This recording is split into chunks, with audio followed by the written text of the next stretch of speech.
Hey, how's it going? My name is Lauren May and welcome to this video. Today I'm going to be talking about a realization I had about a famous Bible verse that I've been listening to and reading about all my life, and then all of a sudden I thought something new about it. I hope that you enjoy this video. If you do, please give it a thumbs up and comment down below if you had the same realization as me as well. If you're not already, you can subscribe to my channel, but let's get straight into it. So recently I was at church listening to my pastor do his sermon, and the focus verse of the sermon was on the prodigal son. If you're not familiar with the story, it's based in Luke 16 verses 11 to 32. So I'm not going to read it all, but basically what happens in this Bible story is that a man has two sons and they work on the farm with him, and one day the youngest son comes up to the dad and asks him for his inheritance, which is kind of like a big thing to ask someone, because it's basically saying like, so you know that money I get when you die, I kind of want it now.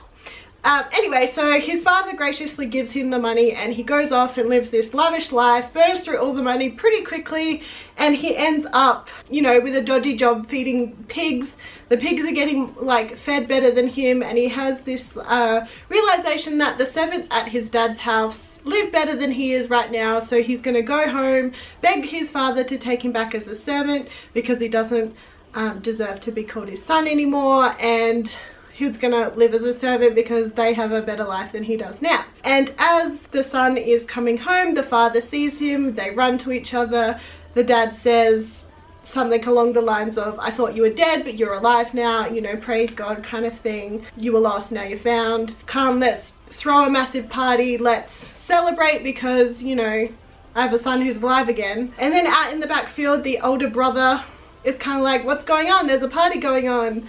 And the dad says, well, your brother's home, you know, he's alive, that's great. And the older brother kind of gets jealous and was like, well, I've never once defied you like that, like I'm so loyal, you've never once let me, you know, celebrate with my friends with just like a small animal, you know, all of that kind of stuff. And yeah, that's kind of the basis of the story. The last verse in the story is a really good one and I really appreciate it, and it's kind of what helped with the realization that I had. So verse 31 in chapter 16 of Luke says, my son, the father said, you are always with me and everything I have is yours.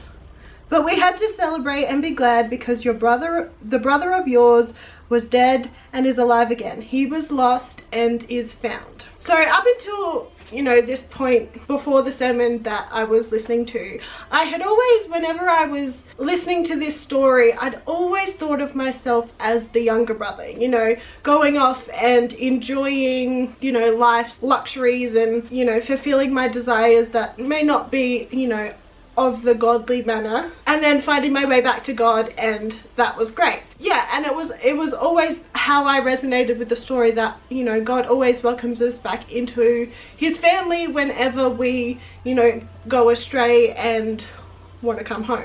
This whole idea of, you know, being distant with God and then coming home and being forgiven. That's how I always interpreted the story, and I never really thought of any other interpretation could be made from that. I thought it was pretty basic. You know, the whole story is about the younger brother and all of that. During this sermon, I had this huge realization. Like, it was like a slap in the face. Like, it was like I was welling up with tears, like I was feeling some sort of way. Like, it was huge. I'd never experienced something like that with something so simple. As you guys know, I've been brought up in a Christian family my whole entire life. I've known Jesus and God and had a relationship with him my whole entire life. I can't remember a time where I wasn't a Christian. I can't remember a time where, you know, I didn't have faith. For a long time, I had always seen people who had come to the Lord later in life as at some sort of an advantage, because they had experienced God firsthand. They had had this huge aha moment. They had known for sure that, you know, God was real. They know that he loves them.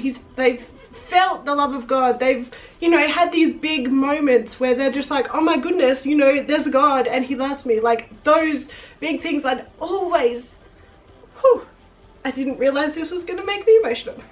I had always, you know, seen those people as someone I maybe wanted to be like, because they knew without a doubt that God existed, because they had felt him, they had experienced him, they had done all, like had the whole shebang all at once. They had no doubt, it was all like there for them, laid out. There's a God, you've experienced him, you have faith now, kind of thing. So growing up in a Christian home, I mean, in my experience, I've never had that aha moment. I've never fully 100% felt, you know, God speaking to me. I've never, you know, experienced his presence in that sort of way. I've never had that immediate, super deep, intimate relationship with God. It's kind of been like a slow burn, kind of always there kind of thing. And I always thought of that as a disadvantage. So what this moment of realization is that I was actually the older brother in this story. I was the jealous brother. I was the person who didn't realize what I had and what I'd been given. And it hit me hard. Clearly, I'm still emotional about it, but it hit me so hard. I discovered that thought process that people who experience God later in life made me the older brother in this story. I had not seen God with me the whole time. He was with me the whole time and I didn't even fully accept and realize and process that at all. And it was an awesome moment, because there I was going, oh my goodness, God, you've been there. Like, why haven't I seen that? Why haven't I accepted that? And like, of course I know that God was with me and all of that, but I think it was just a basic, shallow level understanding. This moment of realization made me fully understand what that meant. It didn't mean that I needed this huge aha moment, because over the course of my life, I've had, you know, huge experiences with God. You know, I've been brought up with faith, and that doesn't put me at a disadvantage. If anything, that puts me like at an equal playing field. You know, I've known God, and that's all that really matters. Now, this is a bit of a ramble video, and I'm sorry if there's not really much of a point to it, but I just wanted to share my faith growth with you. I thought this was an awesome experience, and I wasn't sure if anyone else had this sort of experience either. So I'm sharing this story with you because maybe you've been thinking yourself as the younger brother in this story, but really you're not. You're just like me. You've